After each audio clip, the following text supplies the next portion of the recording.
Всем привет, это Сева Бойко снова, и вы снова на первом в России онлайн-фестивале подкастов «СЛЫШ».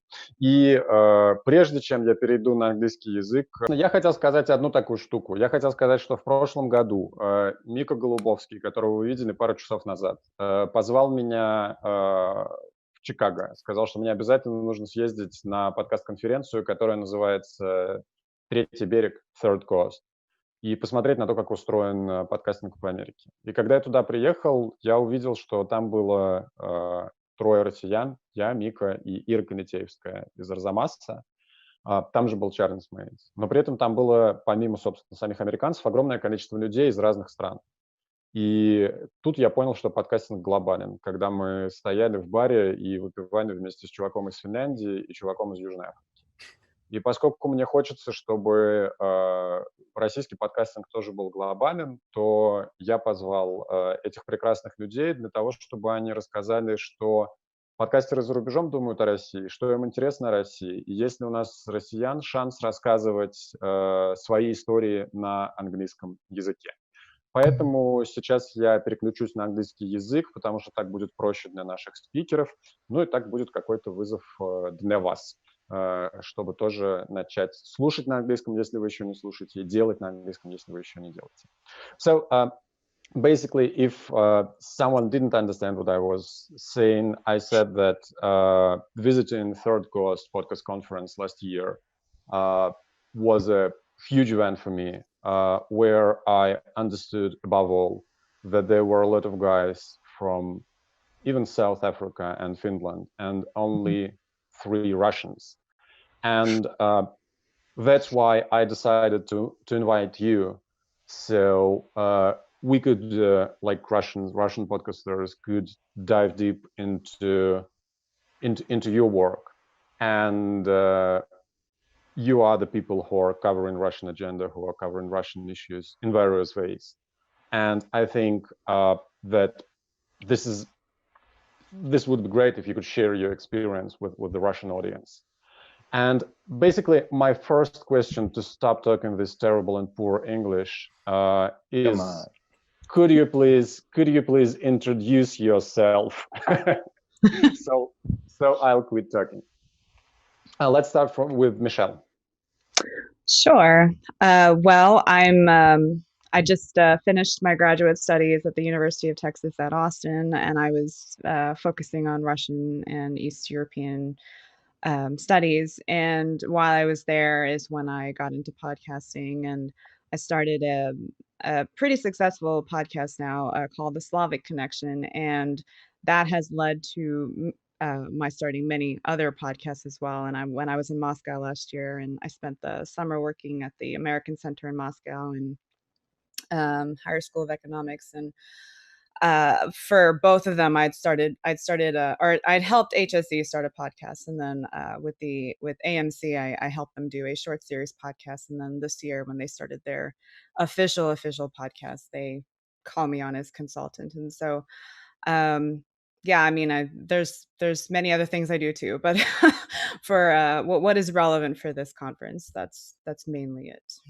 Okay, and you're joining us from Texas. Yes. So I live in Austin, Texas. I'm not from here, actually. I'm from Malaysia, but you know. Okay, anyway, now we can officially say that our festival is international. Absolutely. So it's really, don't bother me, is it Malaysia or Texas? For the purposes of our promo, don't get offended, please. Okay, so let's switch to Charles. Charles, as far as I understand, you're not in Texas or Chicago or whatever other geographical point in the United States. Yeah, I'm in Moscow. I work here as a journalist. So my work, I guess, is I'm a radio producer, a journalist based in Moscow. I guess for my journalistic work, it's primarily working for public media in the US. So for people who know, there'd be like National Public Radio, NPR, Public Radio Exchange, Public Radio International. These are all basically on public radio in the US. So that's more, I guess, the gristmill of Russian reporting on political events a lot, some culture, some technology, But then there's also podcasting. And I was actually, kind of my introduction to Russia to a degree was working with the Foundation for Independent Radio. It's a Russian NGO that was back in I guess around 2007, we launched a podcasting website, so a podcasting platform, kind of phase one, I guess, of podcasting in Russia. And so we're involved with that early on. And then I think since around 2012, I've been working as an independent, just doing various projects. And from my mind, it's always involved kind of this wider world of audio production. So yes, there's kind of radio journalism, but there's also documentary work, and there's also doing some podcasting work. So recently, I think it was last year, with my co-producer, Julia Barton, we did a series called Space Bridge, Telemost. We've also done work with Radiotopia's Theory of Everything, some work with This American Life, some other shows as well. So it's been kind of a mix. And I guess also just to add to that, also on the domestic front here, working a little bit with Arzamas, a little bit with Taki Dila, places that are doing interesting work in multimedia, and also with podcasting, of course. Yes, so I will definitely appreciate if our listeners and viewers will listen to the Space Bridge, which is about that famous space bridge between United States and Soviet Union on the edge of the Cold War. Yeah, I'm sorry, I should have explained it. Yeah, it's sort of a story of just unusual characters from both sides of the Iron Curtain trying to hack the Cold War, as it were. I mean, the space bridge has become sort of the end product of it, but it's an interesting story, I think. Yeah, and now it's your turn, Kevin. Could you please introduce yourself and tell us something about how did you jump into Russian coverage?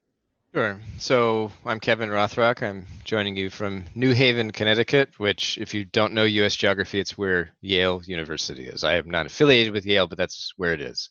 And I am the managing editor of the English language edition of Meduzа, and I've been there for now, I think, about 5 years, maybe a little more. And I started podcasting about 3 years ago, but the Meduzа podcast I do has only been active since, I think, like late last year. And so I still run the first podcast that I started called The Russia Guy. And then the Meduzа podcast I do is called The Naked Pravda. And that one is basically, we are kind of, I interview experts and activists or anybody involved in a story that Meduzа has reported or in a subject that's related to a Meduzа story. So the idea is kind of to highlight Meduzа coverage, but also to grow the audience and sort of involve other voices in that discussion. And I don't know, the reason I got involved in podcasting, this first podcast I have, the one I still run, the personal one, I started doing it probably after more than like 7 years of a kind of mix of like translation and blogging and news aggregation, which is kind of, that's like a general description of the work I've done on Russia. Because for the most part, I've spent time in Russia, but I've never worked based in Russia, and that's because I've got family here. I've got 2 kids, and no, they don't want to go live in Russia, and so I work remotely. And the reason I started podcasting, honestly, is because most of my personal experiences with journalists working in Russia, or with like activists, or with just anybody in Russia, was through Twitter. And if you've been on Twitter, you know that it's not really the best platform for kind of personable human exchanges. And so I wanted to do something that would put me in conversation with people and not just kind of exchanging one-liners and quips and stuff. And so that's been by far the most rewarding thing for me personally about podcasting. It's just being able to have conversations with people where I'm asking them questions about their lives and their work, as opposed to just everyone trying to dunk on each other or something like that. Okay, so what I wanted really to ask you is the next.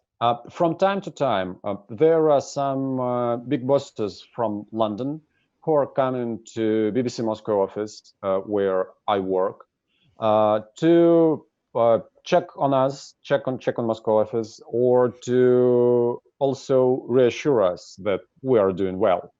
And every time they are saying this sentence, which goes, Russia is a big buzz now all over the world. Like, I'm hearing it for 4 years. They are saying that everybody's out there are interested in what's happening in Russia, who is doing what in Russia, and what's really going on. Do you agree that there is a certain degree of interest? And also, if yes, what's the buzz about Russia right now in the Western world? I think we can just we can just continue as we started with Mishel answering. Okay, well, I do agree. There's just I feel like maybe it's lingering from like Cold War era, but just this constant interest in Russia as like this mysterious big country out there, and you know, our government, or at least the American government, doesn't I mean, I don't know how to put this delicately, but you know, they like to point to Russia a lot, and they like to I don't know, create this not monster necessarily, but this mysterious thing that's out there that we all have to look at and point to, so that we kind of ignore our internal problems in the US. And but just beyond that, like you'll be surprised to know that our government is doing the same. I'm not surprised, and I kind of just didn't want to say that. So, but also there, I think just on a person to person basis, just in the population, there's interest, and it's constantly been generated. I think it's been generated by Hollywood predominantly, because, you know, you see a lot of the movies and they portray Russia a certain way, and it's usually, you know, like, oh, and how about the show The Americans, right? That was a very popular thing, and you know, there's these Russian sleeper agents in America, and so there's just generally this curiosity and this this sensational appeal, I suppose, about Russia, as opposed to even China or any other nation that we might not call exactly our friend. So yeah, beyond that, I'm not really sure what else draws, because I think in America too, we're not really very clear on what is Russian culture. You know, what are the things, other than you mentioned I think at one point balalaika. I don't think a lot of Americans even really know what that is. And then, you know, I mean, they see the Russian dolls, things like that, but they don't really know specifically what Russian culture is. And so they kind of get everything they know about Russia from Hollywood, from movies, and then from the government, of course, what our government is saying. So, but yes, there is definitely a continuing fascination with Russia. The last 4 years, I would say, beyond that, and probably for the indefinite future. Okay, Charles, what's your take on this issue? Yeah, I agree. Mainly I agree with Michelle. I think there's certainly like a comfort. Sorry, the cat climbed on me.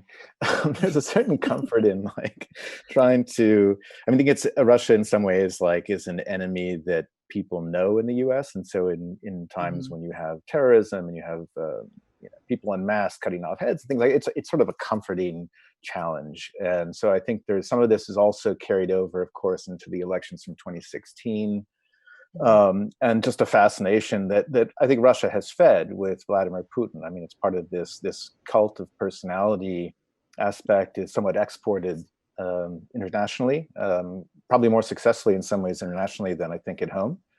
And so I think this is part of it. And even just in the coverage that I do, and I don't know if Kevin will agree with this, you know, it feels like sometimes it's very hard to do stories about Russia that don't have VP somewhere there, you know, Putin in there at some point. It's just like everything that's happening, whether it's a culture story, whether it's science, whether it's always seems to be this kind of pushing it up against the government, against Vladimir Putin, against certain lines of thinking. So I think all this plays a role. But to get to your main question, yeah, I mean, it's true that there is an interest in Russia, which is, I guess, encouraging for all three of us who work in this field in some degree. I mean, it's encouraging to me that people want to hear stories. I think the challenge is trying to get stories that go beyond what maybe would be the obvious choice. Yeah. Kevin? I don't think so. I don't think there's really much new interest in Russia. Actually, I think like what you're seeing is kind of like a partisan reaction in the United States. Because if we're talking specifically about the United States, I can't really speak to audiences outside the U.S. But in the U.S., people want to hear about Russia only insofar as it kind of plays into whether or not, Trump is an asset, or whether or not they hack the election, or they're going to hack the next one. But it's not a genuine interest in anything Russian. It goes only so far as politics, which is why I think like Putin has to be in every headline that's going to do well, or every story that's going to do well. Otherwise, like something truly granular, like if you wanted to go, even like the reporting from Khabarovsk, it's like big crowds. Okay, like there are some foreign correspondents working there, but really, my intuition is that people only care about that insofar as, is it finally going to happen? Are these going to be the people that take down the regime? Like, rah, rah, rah. Like that's as far as kind of that resonates emotionally and intellectually with American audiences. And there is certainly like the Cold War legacy. And I think that, like that's, if anything, probably why I got interested in Russia, because I don't have any Russian roots. I grew up watching Dan Aykroyd speak bad Russian, and it just kind of made it interesting to me. And so I kind of went with it. That's a reference to the movie Spies Like Us, by the way. Yeah. Yeah, I don't know. I often come up against this kind of mentality that to me doesn't speak of any genuine interest in Russia. It speaks to, it's more a reflection of American political realities. And like, even if you're like a Russian, you come to the United States, you'll get the kind of like, oh, are you KGB? People won't say, are you FSB? Because most people don't know what the FSB is. They only know the KGB, which works well for Belarus since they still call it the KGB. But yeah, I get my feeling is that Americans don't honestly care that much about Russia, which is frustrating because that's my line of work. But I come up against that all the time, and I don't know if I fight it, because like I don't feel like I'm supposed to, like, I don't consider myself like the school teacher to people, but it is like frustrating insofar as I like the granular stuff. I'm totally sick of hearing about Kremlin towers and Putin and all this stuff. Like it seems so speculative. Whereas like in Yekaterinburg, like today or yesterday, they put up some kind of like little fence monument thing to last spring's or 2019 spring's protests against the erection of that cathedral. And like they took it down immediately, and like that's like a little like tiny blip of news. And I think that's cool. Like I saw the pictures. It's kind of a neat little design they did. I like that story. Average American isn't going to give a crap about that. They're not going to know the context, and they're not going to care. They wouldn't know where Yekaterinburg is they wouldn't be able to put it on a map if you put a gun to their head. So. Okay, that sounds very positive to me. But anyway, let's continue. So I have a few examples of you guys, by the way, covering Russia, in trying to cover Russia in a different way, not mentioning current Russian politics, current affairs, or whatever. So we have Charles's Space Bridge, which covers this fascinating story of people from Soviet Union and United States trying to literally build some connections, like the space bridge, like the 70s or 80s version of Zoom, actually, with those technologies. And also, we have this beautiful podcast called Wind of Change, which also covers this Cold War story, but which actually is less connected to the Cold War story in its Russian part. So there are no KGB agents all over the podcast. Do you think that there are opportunities to cover at least stories which are not connected with current affairs, but connected, for example, with Russian history or whatever in podcasts? Let's keep going in the previous order, I think. Okay.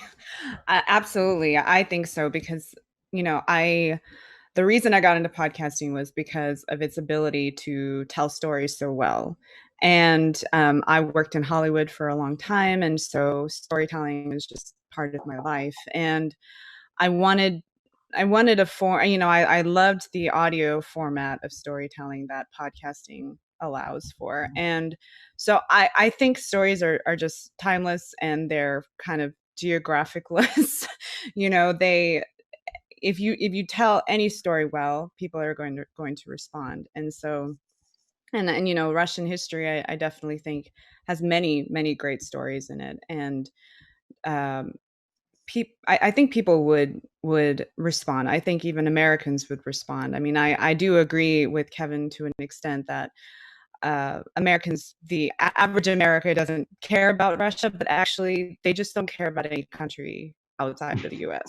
So it's nothing personal against Russia. It's just every country, you know, I mean, U.S. it's American exceptionalism, right? So I do think that there's definitely plenty of space for Russian stories to be told, and to be told in ways that are not following the normal beaten path. You know, it's not about KGB agents. It's not about the czars. It's not about Putin's rise to power or something like that. Like whatever. All those things are in the normal zeitgeist, and stuff like Anastasia, right? I mean, that's been told and retold in many, many ways, or taking like Tolstoy's novels and then like making movies out of it. But I think there's plenty in Russian history, just in history in general, that would make for a great podcast, a great way to connect to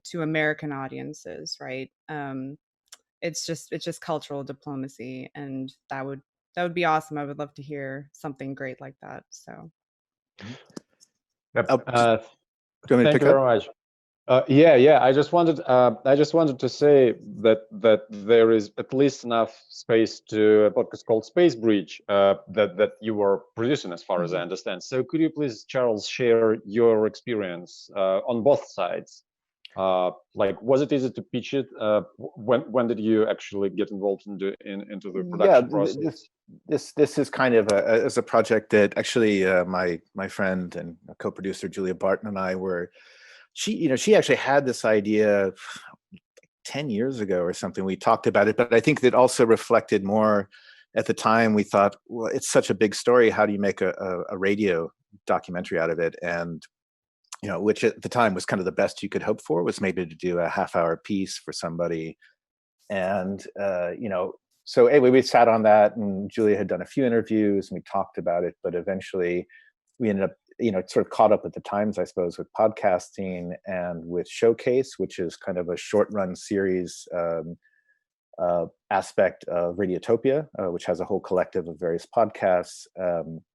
So they agreed to run this, and it was a really fun thing to do. It's just 4 episodes, each one about 45 minutes, but it's done as kind of documentary, with interviews from people from both sides of the Iron Curtain, so to speak. Some interesting archival material that we found along the way, and frankly, we could have made it, at a 6-7 part series. It was just there was tons of material there, which was the challenge. But to get to your other points, Seva, in terms of stories that are not, about politics and Putin and the rest of it. I think like Wind of Change was really interesting to me, and I loved Wind of Change as a podcast, and kind of something similar to what we were chasing, maybe more successful at it, I think, in some ways. And one of my favorite lines in it was actually, it's actually the host paraphrasing a Russian interview. He says, Russia, you were trying to make Russian to the US, and the US became more like Russia. and that was, I think in some ways that also gets to what makes reporting about Russia really interesting, because in some ways it's the other side of the mirror between these two countries. And I think that's something to explore in some of these stories. But do you feel restrained by those stereotypes Kevin was describing in your day-to-day work? Me? Yeah. No, I don't think so at all. In fact, I think Kevin's right to a degree that it's a hard sell to the public on international news, which is just a general problem in the US right now, Russia included. In some ways, Russia, I think, has an advantage because of this kind of Putin boogeyman hook and this infatuation with the Trump-Putin bromance. But of course, it's so much larger than that, and you can take that and pivot off it and do sorts of interesting stories. So I find, in fact, it's the opposite. Okay, so Kevin, do you want to add something?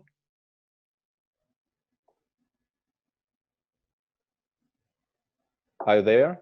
Unmute. Sorry, can you hear me now? Yep. Sorry about that.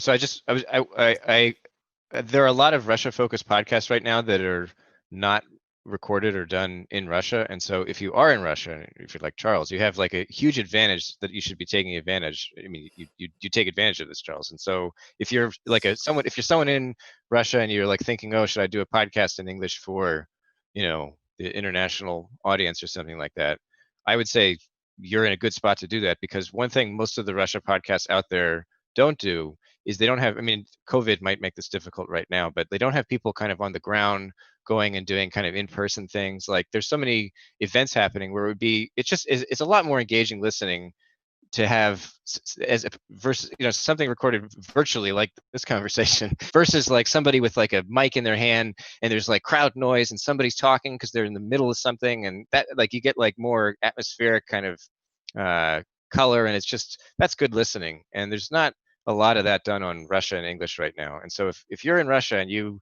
have a command of English and people to speak to who either speak English or you have the capability to dub them, which I know is very time consuming, but if you're able to do that, then you can do something I think that would really stand out in the field. But the caveat that I would repeat is that don't expect a wide audience that's built in for that, because it's not like Americans are clamoring for some great Russia story, which isn't to say that if you do a great Russia story, they're not going to respond. People, if you make a good story about, I don't know, like dogs and cats in like Cambodia, like if it's good, people will listen. It might be hard to get it out there, but like just don't anticipate that there's going to be a built-in audience waiting for that. Whereas if you do a great podcast about how to style your hair, maybe there's a great built-in audience for that, because Americans do like to know how to style their hair or something, like just something like that. Like I guess Okay, that's Okay, I understand. So if you are as talented as Joshua Oppenheimer, you can travel to whatever corner of Southeast Asia and like shot a beautiful documentary which will become classics like the next second it was published. maybe, sure. What was I've just forgotten the name of his documentaries about, I think, Cambodian genocide or whatever. Yeah, that became like instant classics just after they were published. So another question that I wanted to ask you, basically Kevin started answering it. What are other opportunities for Russians to make podcasts in English? Maybe you, Michelle and Charles, have other ideas than grabbing the mic and taking a flight to Yekaterinburg to record some guys near the pond where the cathedral was meant to be. Yeah, I actually think that Kevin put his finger on it. With the point is that even with COVID right now, it's so difficult to travel around that there are tons of opportunities. People would love to get sounds and a sense of places that that we don't have access to. I mean, I've spent last 3 months on Skype and on Zoom calls, and I might as well be in Connecticut. In some ways, it's like it's not, or Austin. It's not that different. Are you jealous? Well, I mean, I don't know. I'm sure it's nice, but it's fine, but don't be jealous. Okay, I'll take your word for it. No, but I mean, it's some ways it's just such a strange time for everybody. So you can see the cat again. And this is Gosha. Just introduce him. This is Gosha. Gosha. Aww. Yeah. Okay. But yeah, so right now it's just this like strange time where you can't get around, and you have to kind of find ways to tell stories. But I don't know. I really think that it's there are opportunities for Russians to do work even if they don't speak English, by collaborating with people. And it's easier for me to send someone out with a microphone in Khabarovsk Central Square to do recordings and have them tell stories about what it's like. And there are ways to do this. And also I think that in some ways there's just a lot of these kind of shared stories that are, I mean, they're Russia stories, but they're global stories. And so you have, I mean, climate change is a tough one to do for everybody, I think, in whatever form. But it's really fascinating what's happening in the Arctic right now, and Russia has more of it than anybody else. where they have big cities up there. So I think that's like a great example. And there are some podcasts that are doing that here that are trying to tackle climate change, the story. So they're doing it in Russian. And I think it's really encouraging to see a lot of the Russian podcasts that are coming out right now. But I think there's plenty of room for crossover into English if people are looking for it. So one example that comes to mind right now, actually, the Russian embassy in DC started a podcast.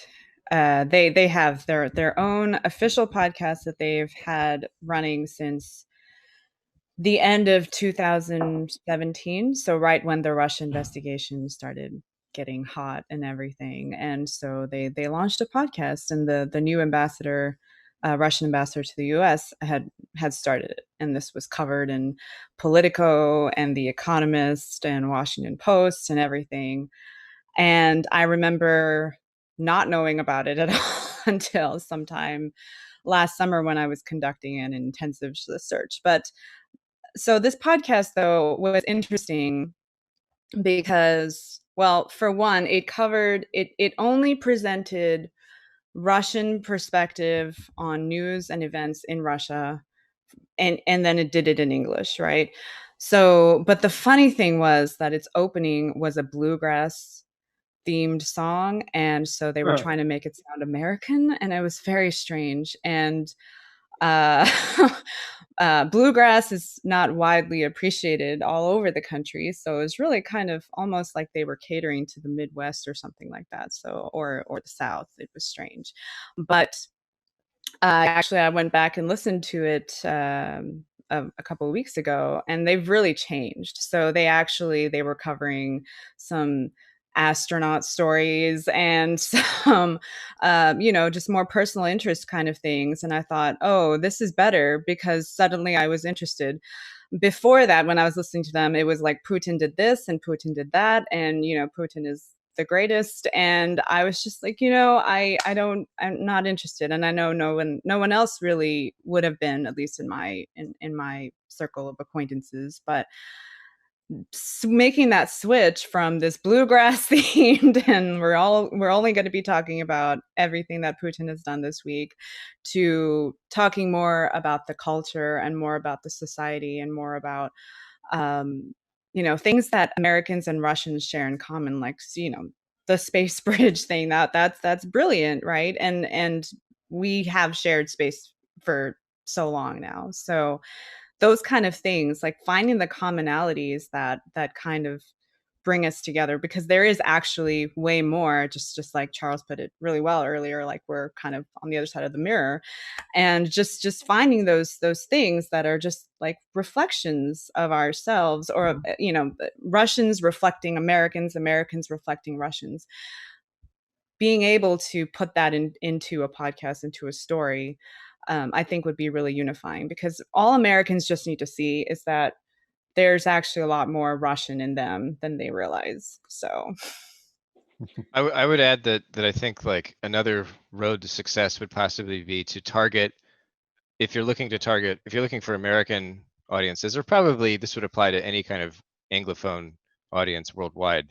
If you focus your podcast on either an issue or kind of like identity group that shares content among each other. So if you did a podcast about LGBTQIA, affairs, or human rights in Russia, that would have a built-in audience. If you did something about space, that would have something of a built-in audience, because there are people that just want to read about space. The same would probably go for Russian tech, or anything like, if you kind of find a good subgenre where there's a interest group, so to speak, that could be a way to be successful. Okay, guys, thank you so much for your tips and for sharing your thoughts and for joining this conversation and for making this festival truly international. Thanks for having us. Yeah, unfortunately, we don't have time to discuss balalaika cues in the podcast about Russia. Americans don't know what they are anyway. Leave them out. But maybe that's not a bad thing. Again, thank you very much. What I have to say is that we were having here Mishel Дэниэл, Kevin Rotrok, and Charles Мэйнс, all from United States, but someone is in Moscow. And thank you again, guys.